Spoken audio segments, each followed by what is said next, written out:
روز شما بخیر بینندگان ارجمند. امروز پنجشنبه 25 سپتامبر است. شما را به دیدن برنامه خبری و تحلیل اخبار آزادی دعوت میکنیم که مهمترین خبرهای تاجیکستان و جهان را در 15 دقیقه در اختیار شما قرار میدهد. حالا با موضوع اساسی این نشر توجه کنید.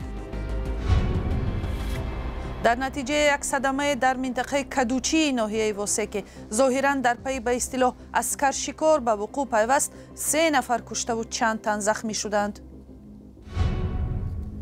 رهایی رئیس سابق فرودگاه دوشنبه از بازداشت که گویا قسمی از ضرری وارد نموده‌اش را برگردانیده است بحث برانگیز شد.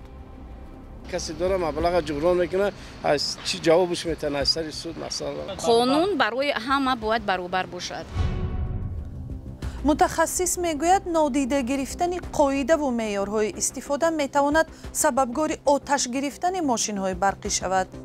وقتی بطاری گرم شد به درگیری آماده میرسد.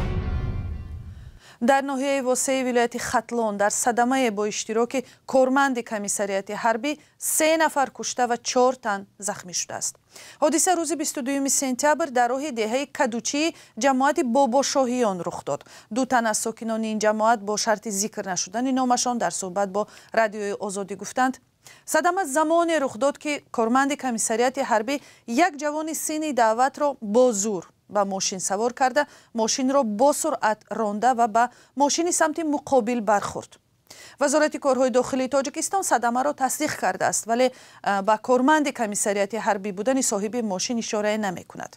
به نوشته وزارت کارهای داخلی حادثه نصف روزی 22 سپتامبر رخ داد. در آن حادثه نجیب الله رستمزاده راننده 33 ساله تویوتا کامری در حدود جماعت باباشاهیان به سمت مقابل حرکت کرده به ماشین کرامت الله برهانوف راننده 27 ساله اوپل استرا برخورده است.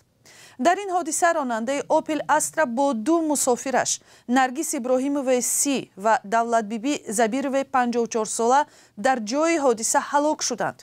4 مسافر دیگر این ماشین که یک کودک 5 ساله بوده است جراحت سخت برداشته در بیمارستان بستری شدند. به گفته ساکنان نرگس ابراهیموف زنی هلاک شده حامله دار بود.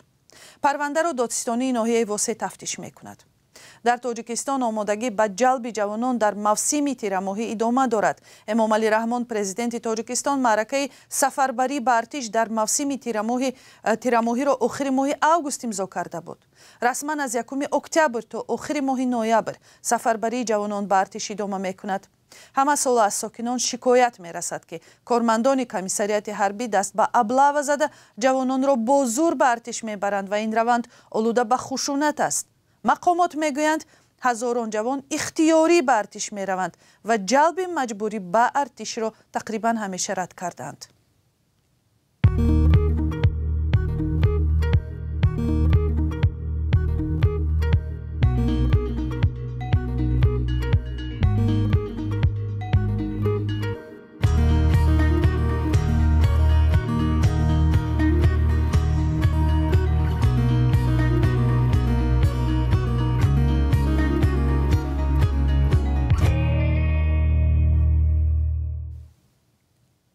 رهایی اسمت الله عبدالله‌زاده رئیس پیشین فرودگاه بین المللی دوشنبه همراه با چندی از زیردستان سابقش که با گمانی از خود کردن بیش از 1 میلیارد سومانی بازداشت شده بودند در میان کاربران شبکه‌های اجتماعی این سوال را ایجاد میکند که تا کجا چنین یک قرار عادلانه است. برخی آن را بی‌سابقه و ضد اصول عدلیه مینامند و برخی دیگر برعکس اجرای عادلانه قانون. عبدالله‌زاده و زیردستان سابقش بعد کمتر از 5 ماه بازداشت آزاد شدند. این قضیه را با حادثه‌های دیگری گاه پرفاجعه قیاس می‌کنند و میگویند چرا در حالت‌های جداگانه چنین قرار صادر نمی‌شود. مومن احمدی موضوع را ادامه می‌دهد. رهایی اسمت الله عبدالله‌زاده رئیس پیشین فرودگاه بین المللی دوشنبه همراه با چندی از زیردستان سابقش که با گمانی از خود کردن بیش از 1 میلیارد سومانی بازداشت شده بودند بحث‌های را در جامعه تاجیکستان از جمله میان کاربران شبکه‌های اجتماعی به میان آورد. برخی آن را بی‌سابقه و ضد اصول عدلیه مینامند و برخی دیگر اجرای عادلانه قانون. به اطلاع منابع رادیو آزادی، عبدالله‌زاده و شریکانش با شرط بیرون نرفتن از محل زیست و با سپردن 300 میلیون سومانی از بازداشت رها شدند. ولی تحقیق پرونده ادامه داشته وعده دادند که بیش از 700 میلیون سامانی دیگر را نیز برمیگردانند. ضد این گروه با ماده 245 قسم 4 از آن خودکنی یا اسرافکاری به مقدار مخصوصاً کلان و ماده 340 قسم 2 ساختکاری تکراری با مصلحت پیشکی از جانب گروه آدمان پرونده جنایی باز شده است. این دو بند قانون با پرداخت زیان رهایی را پیش بینی کرده است. به نظر حقوق شناس جمشید یاروف پشتی رهایی اسمت الله عبدالله‌زاده چیز دیگر می ایستد. آزاد کردن این نفران از بازداشتگاه یک بار دیگر اثبات کرد که سیستم عدلیه، سیستم سودی، تفتیشات، پروکراتور، سود همه از یکدیگر وابستگی و در عموم همه باز از حکومت اجرایی وابستگی دارند و رول اساسی رو در این قضیه ها نه نقطه های قانون نه طلبات قانون بلکه مناسبت این نفران با اعضایان عائله کلان، مناسبت آنها با مقامداران بلندپایه مقامات‌های قدرتی، با مقامداران حاکمیت و دیگر نشان می‌دهند. برخی بر اینند که رهایی اسمت الله عبدالله‌زاده بازگو کننده آن است که در تاجیکستان قانون در نسبت همه برابر تطبیق نمی شود. رجب علی اودینایف رئیس امید 88 وایرو هم برای از خودکنی زندان کردن، برای چه آزاد نمیکنند. زید سعید برای چه همه مالکیتش گرفتن، یعنی به حساب دولت گذراندن، برای چه آزاد نمیکنند. یا اگر گیریم ایزد امون برای نمیدونم 100 سامان یا 120 سامان گرفتن زندانی کردن. یا دلیر امام علی زوقیدین زوقی بک سعید امینی نپرداختن این انداز که حتی همخی ماده مونده حکم برآوردن. برای چی انسانی که 1 میلیارد تقریبا 1.5 میلیارد سامانی میدوزد از جوگر و رابطه خیش و تباری دارد. راهگذران در دوشنبه در مورد رهایی شرطی افرادی که به تصرف میلیون ها سامانی بودجه دولت عیبدار می شوند نظر گوناگون دارند. کسی داره هم دیگه دولت هم بخیله، کسی داره مبلغ جبران میکنه، از چی جوابش میتونه از سر سود مثلا. اگر چه هر کاری هست از روی قانون باید جواب دهد. قانون برای همه باید برابر باشد. مقامات درباره جبران زیان و آزادی شرطی اسمت الله عبدالله‌زاده خبری ندادند. برای شرح موضوع رادیو آزادی به عنوان آژانسی کروپسیا و دادستانی کلنامه فرستاد و منتظر پاسخ است. نظر خودی عبدالله‌زاده و نزدیکانش به قضیه معلوم نیست.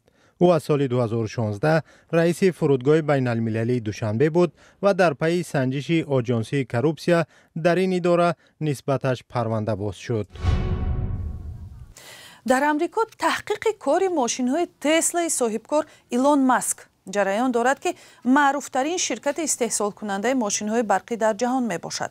شکایت این است که 174,000 کاربر ماشین‌ها به خدمات امنیتی نقلیاتی گفتند در حالت سر زدن حادثه، برخورد یا صدمه درهای ماشین برقی از داخل بسته شده آن آتش می‌گیرد و امکان سری وقت نجات دادن مسافران از دست می‌رود.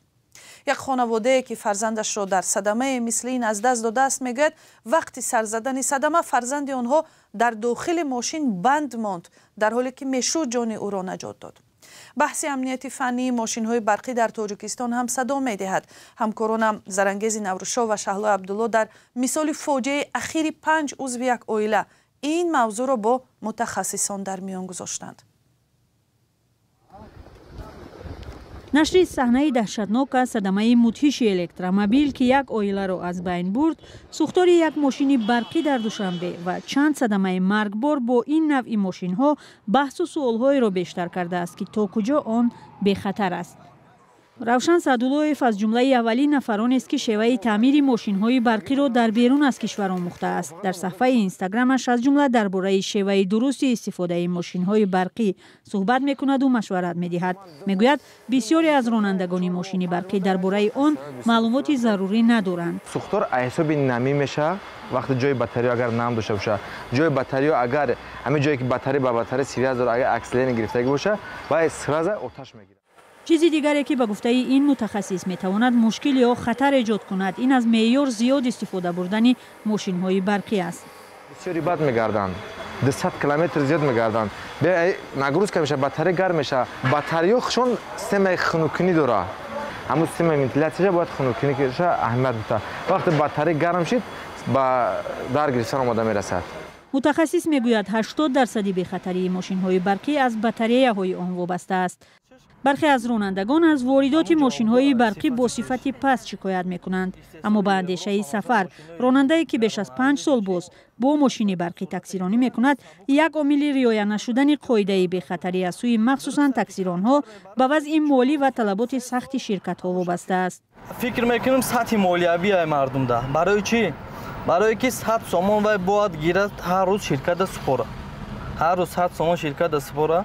بعد از این وای باید اگر аренда باشه ماشینش 200 سومون پول аренда و 250 سومون پول аренда سپوره.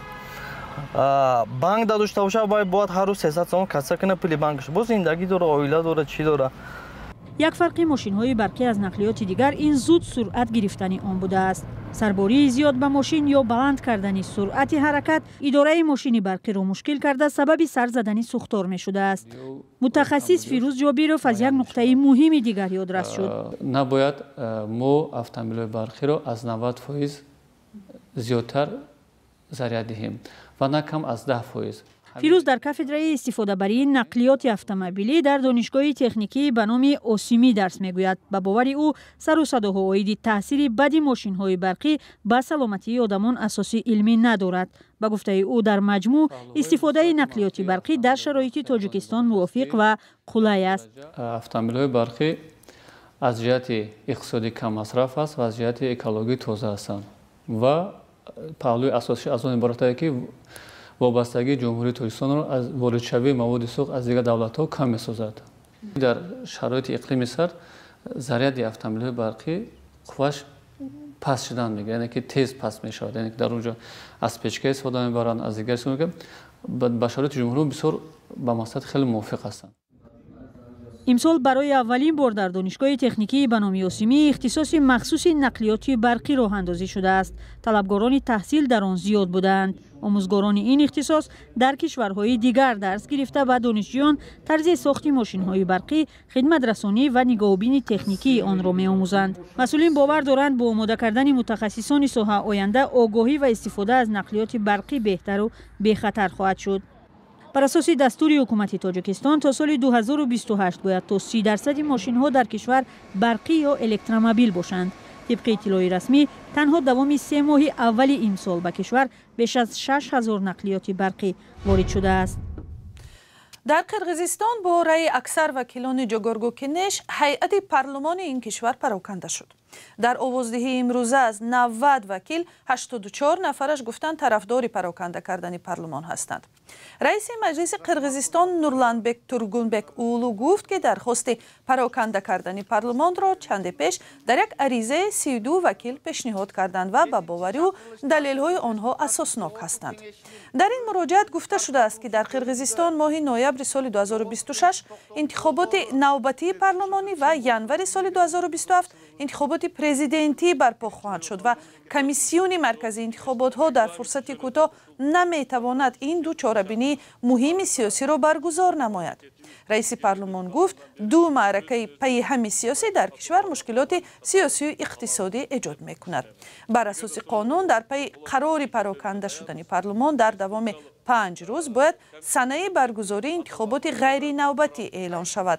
حالا پیش بینی می شود که سنه انتخابات نو به 30 نوامبر امسال تعیین خواهد شد. هیئت عمل کننده پارلمان قرغیزستان سال 2021 انتخاب شده، با آن 90 وکیل از 5 حزب سیاسی از جمله آتاجورد قرغیزستان، ایشنیم، انتماق، الیانس، بوتون قرغیزستان، ایمن نورو شامل شدند. و در همین جا نشر امروزه برنامه اخبار آزادی به اتمام میرسد. سپاس که تا این لحظه ها با ما بودید. برای خبرهای بیشتر لطفاً سری بزنید به سامانه azadi.org. خدا حافظ شما.